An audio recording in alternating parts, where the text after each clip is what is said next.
প্রশ্নটি কি বলেছে, একটি আয়তাকার জমির দৈর্ঘ্য ও প্রস্থ বরাবর 2 মিটার রাস্তা ছাড়া থাকলে রাস্তার ক্ষেত্রফল কি হবে যদি দৈর্ঘ্য ও প্রস্থ যথাক্রমে 20 মিটার ও 15 মিটার হয়। আমরা কি করব, একটি ছবি আঁকবো আয়তক্ষেত্রের। কি বলেছে, দৈর্ঘ্য বরাবর ও প্রস্থ বরাবর দুটি রাস্তা ছাড়া আছে, রাস্তার দৈর্ঘ্য কত 2 মিটার আর দৈর্ঘ্য কত 20 মিটার, প্রস্থ 15 মিটার। তাহলে আমাদের কি করতে হবে, রাস্তার ক্ষেত্রফল আমাদের বের করতে হবে।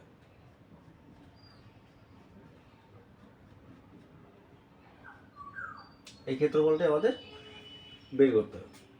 এটাও কিন্তু রাস্তার ভিতরে পড়ে।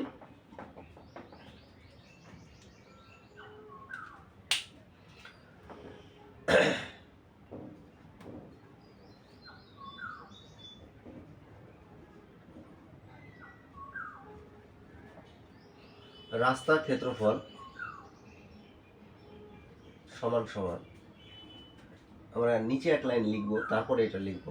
আগে বুঝে নিই যে 20 মিটার এখানে দৈর্ঘ্য দেওয়া আছে, তাহলে এই 20 মিটার কি এর সমান্তরাল। তাহলে কি এই রাস্তার দৈর্ঘ্য কত হবে, রাস্তার দৈর্ঘ্য 20 মিটার, রাস্তার দৈর্ঘ্য 20 মিটার।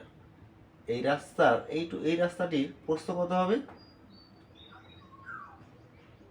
এতটুকু, মানে কত 2 মিটার ইন্টু 2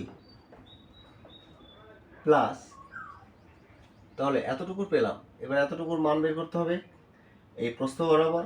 তাহলে এটা কার সমান্তরাল, এটা সমান্তরাল, তাহলে কত দাঁড়াবে, এটা 15 মিটার। এর দৈর্ঘ্য কত দাঁড়াবে 15 মিটার, 15 ইন্টু প্রস্থ কত দাঁড়াবে 2 মিটার ইন্টু 2। তাহলে দেখো, যখন আমরা এই বরাবর ক্ষেত্রফল বের করলাম তখন কিন্তু এই মাঝখানের টুকু চলে এসেছে, এই চার কোণাটা।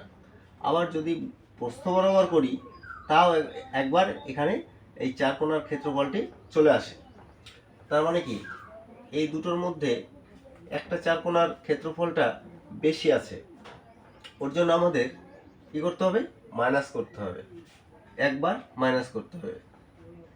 তাহলে এটা কি তৈরি করেছে, এই শেপটি কি তৈরি হয়েছে, চার কোণা মানে বর্গক্ষেত্র।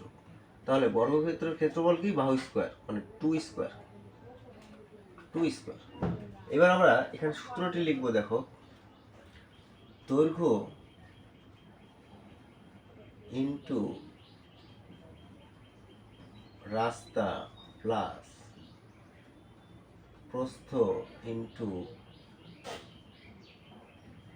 রাস্তা মাইনাস রাস্তার হোল স্কোয়ার, রাস্তার হোল স্কোয়ার। তাহলে 20 দুগুণে কত হয় 40 যোগ 30 মাইনাস 4, 40 30 70, 70 থেকে 4 বাদ দিলে 66